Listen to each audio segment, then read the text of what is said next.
What's going on, you guys? Rafe Tarazi here, and that is my boy Duke. So in this video, I want to talk about condoms.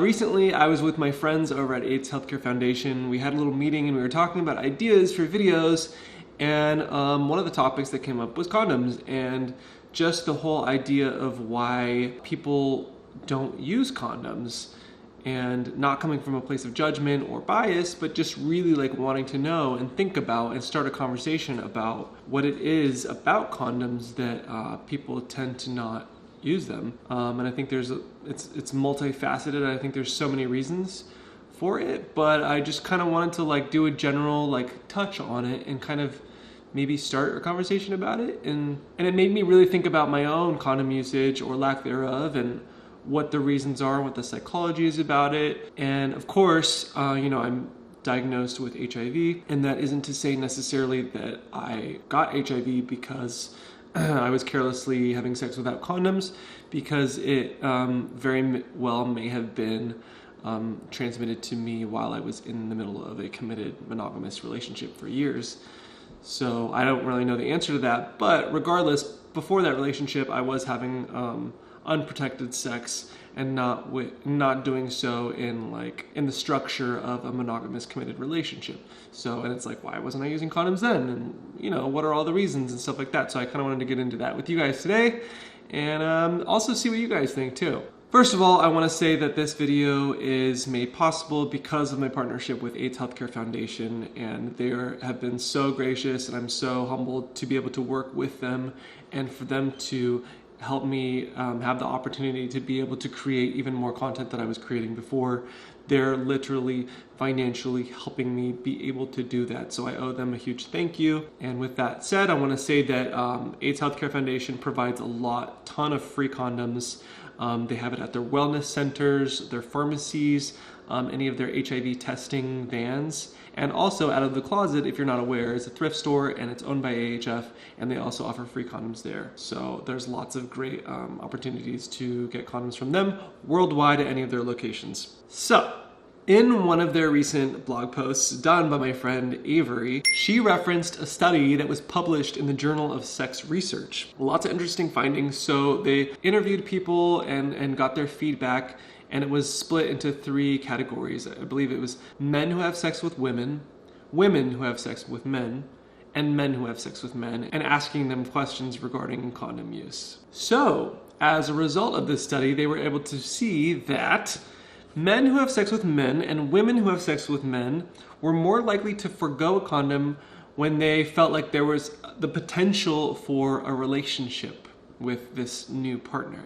So if this man or this woman who has sex with men was gonna have sex with a man, and they thought, oh, well, this might lead to something later on, might lead to a relationship or continued dating, or a heightened emotional connection, then that was something that they were willing to trade off for, risking possible STI infection in order to, in a way, kind of invest or show a sign of good faith in this other person for potential future possibility. And then Avery goes on to say that in the study, a number of participants reported that it could imply promiscuity on their part, meaning they didn't want to suggest that they had multiple sexual partners. So some people didn't want to use a condom.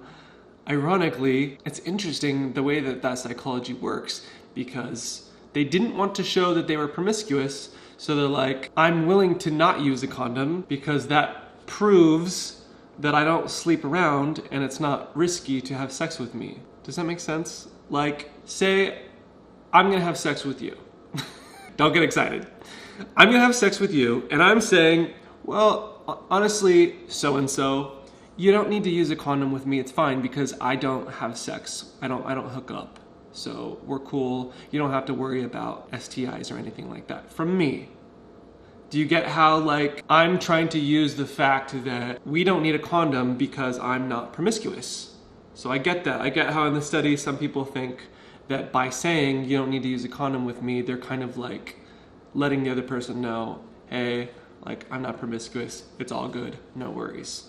Of course, that's like a fallacy, because you don't need to be promiscuous to have STIs. All you need is one sexual encounter to have any potential amount of STIs. And the only way that you would know that you don't have STIs is if you get tested regularly. And besides, that person who wants to show that they're not promiscuous is now accepting the risk from the other person that they might have STIs. Sure, you don't, or you may not, or you think you don't have STIs, but now without using a condom, because you don't want to appear promiscuous, now you are exposing yourself and making yourself vulnerable to STIs from the other person because you don't know whether they have it or not, or whether they even know that they have it or not. Think about that. Another reason why some people decided to forego condoms is because they wanted to show the other person that they trust them. I totally get that too. Like when you're trying to form like an emotional connection with someone, or even just a sexual one, and you are talking in that moment and that person's like, trust me, like I know I'm like STI free, you don't have to worry, it's okay. You in that position, you're about to engage in like sexual activity and something intimate, you know, you wanna show a sign of good faith and be like, okay, I trust you as a human being. And it's easy to think to yourself, if I show distrust to this guy, then I'm potentially like hurting our chemistry in this moment, and like it might make this not as enjoyable or the emotional connection as close. If I start with distrust, then maybe I'm hurting the enjoyability of this experience. So I understand that mentality too. A lot of this stuff I can relate to, I get it. But I think the reality is that we have to value ourselves more than we value our potential with this other person. Like, we have to be number one. And that was my biggest lesson too, with the whole experience, HIV/AIDS diagnosis, is realizing like I need to be number one. Sure, we want to impress upon the other person that we trust them or that we want to have a future connection with them, all of these things. But at the end of the day, it can't be at the expense of number one, which is ourselves, right? Just some food for thought. And then as a final point in this blog post that Avery did about the study, some people did not want to use a condom because they felt like that barrier, that latex barrier, was not only a physical barrier, but an emotional one, and it created a distance from their sexual partner. I think that's the point that I can relate to the most too. A lot of people, yes, they want sex, they want to feel good, but for a lot of people, it's about connecting to the other person. And when you feel like there's literally a physical barrier between you and the other person, it kind of hurts the idea of the intimacy that you're creating with the other person. I mean, I can understand all these points. And while their feelings are valid, it's not necessarily the most wise, the most prudent, or the most self-reaffirming when it comes to our health and our bodies as a temple. We only get one body, right? So it's about putting ourselves first, I think. I can definitely relate to wanting to forego a condom, especially with someone that you are dating and you have an emotional connection with and you want to build a relationship with. It's about showing trust, yeah, and like faith that like this person is telling the truth and that they know their own status and their own health. And also kind of the idea that if you're gonna be seeing each other again, and you're going to be going on multiple dates, it's probably not in their best interest to hide and lie to you, because then you're going to have to deal with that down the line.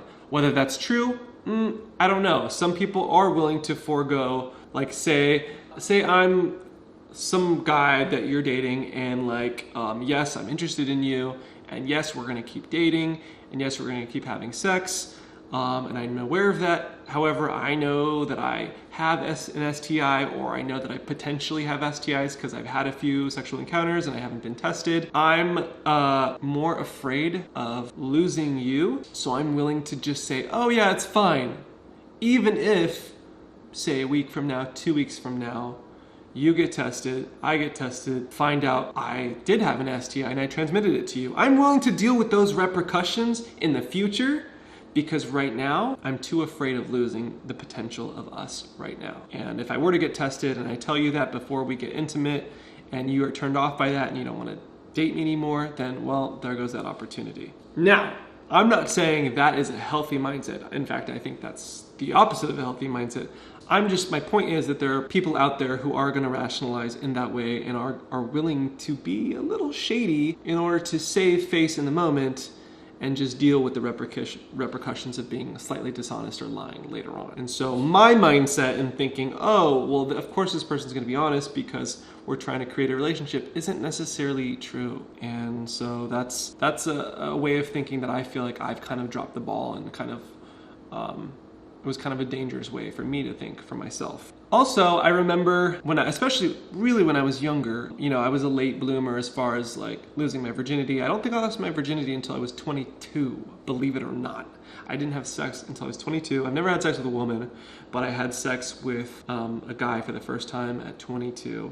And I felt like I was making up for lost time in a sense. Not like I had to like meet some quota, but just like, oh my God, I'd had all this like pent up hormones and desires and like cravings for so long, and now it's like finally, you know, the whole like first time thing is out of the way and I can just like kind of experience my sexuality and have fun and like explore and meet different guys and stuff like that. So my craving for that was like extremely high, and I'm the type of person who doesn't necessarily get off on just having sex. Like that's not it for me. And I've talked about it before. For me, it's really about intimacy and connecting with another person on a really intimate level, skin to skin, being, you know, that kind of closeness. And so the idea of putting on a condom, like these other participants in the study said, was like I was finally able to like have this intimacy with another person, and then I had to consider putting a literal barrier in between us, and it was like, the idea of that was just so the opposite of what I felt like I really needed and wanted and was craving. And it was desperation in some sense, because I just, you know, I spent so much of my life denying that I was gay, and then being made to feel like I was inferior or less than for being gay, and then not allowing myself to explore my sexuality throughout like all my teens. And not until 22. So it was like all of that with the psyche and the like feeling bad about myself. It's like finally I'm free to like experience that with another guy, and now I have to put this piece of material between us. And it was like I found that incredibly difficult to deal with and overcome, and just be like, okay, yeah, let's do that. No, I didn't want anything in the way between us to like hinder at all that sense of intimacy. And I feel as though if it were someone who was growing up with this sense of self-confidence, with a society that was affirming of being gay, that was like, you are worthy and you're great, and me growing up with a sense of like really strong self-esteem, with confidence, with having those teen years to like experience like love like any other teenager might if they were straight, and to just have that be readily acceptable, to see role models and examples in movies and television and in media. I think if I had all of that as a foundation, that intimacy condom contradiction wouldn't have been nearly as much of an issue. And I think that's a really big like underlying thing in the LGBT community. I feel like that affects more people than they even realize. But I figured out that was definitely something that was like this subtext with my sexuality, that I was so repressed for so long, and I didn't want anything to get in the way of that. And I think that manifested itself especially in the 80s with the gay revolution. Like that was it. Like we are claiming our sexuality finally, and it was like this pendulum swinging to like extreme sexuality because our community had been repressed for so long. But that doesn't necessarily mean that it's the healthiest, happiest, safest way to go. So just some food for thought. What do you think? What do you think about that? Have you felt that way? Do you feel like that has influenced your behavior, or your actions, or your thought process? Like, let me know. I'm curious. I really haven't had like an in-depth discussion like this with people before, so I'm really curious to know what you guys think, and I hope that you guys can respond to each other too. And okay, and my final point on a more practical note is that oh, are you over it, Duke? He's over here sighing behind me like, ugh, here we go. You little brat, you little booger. Okay, so my final point. Ooh, it's getting dark. I'll light up a little bit, at least on my face. Okay, so I'm pretty convinced that my neighbor upstairs is a dancer because I periodically hear very rhythmic stomping on the floor upstairs, and it'll go on for like 30 minutes to an hour at a time, and I'm like always hoping that it's not when I'm gonna be vlogging. Who knew? I most likely have a dancer upstairs because I hear like the beat will, the footsteps will be,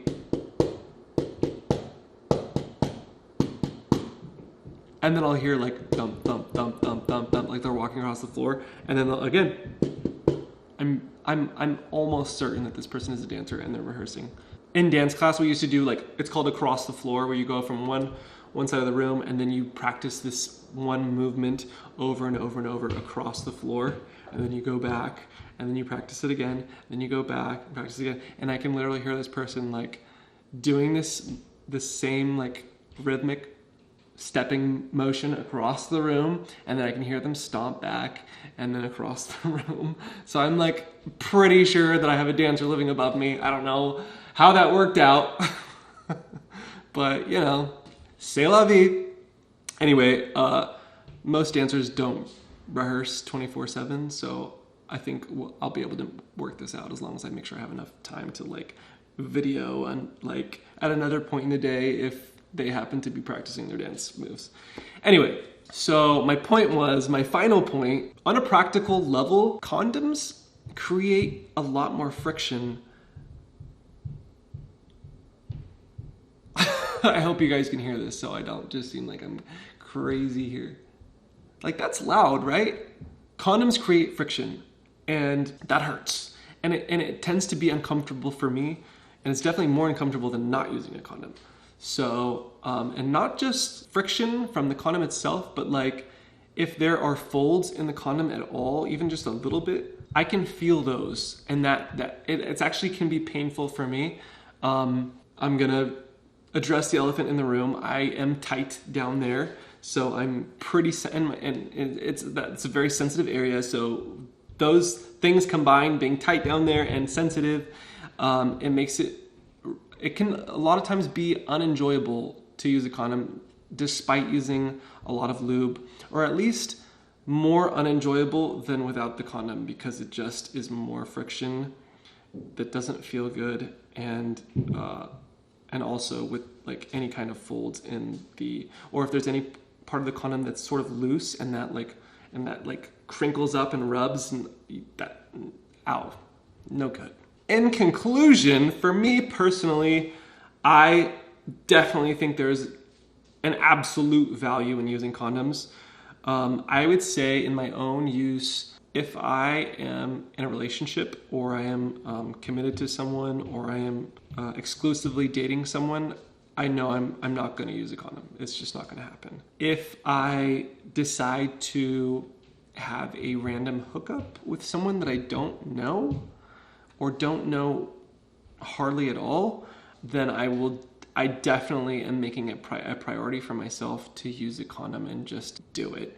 Just do it. But I don't like condoms, so for me, my solution is that I just, not just for that reason, but also for the intimacy reason, as I've talked about before, it's like I don't like hookups for just the sex. So it's better for me just to not really hook up in general. I just really don't care for hooking up anymore. So I don't think it's an issue, but if it ever does come up, then I'll use a condom. But otherwise, I'm personally okay with not using a condom if I'm in a relationship, or if I'm exclusively dating someone. Then yeah, those are terms that I would, discuss with that person and just go from there.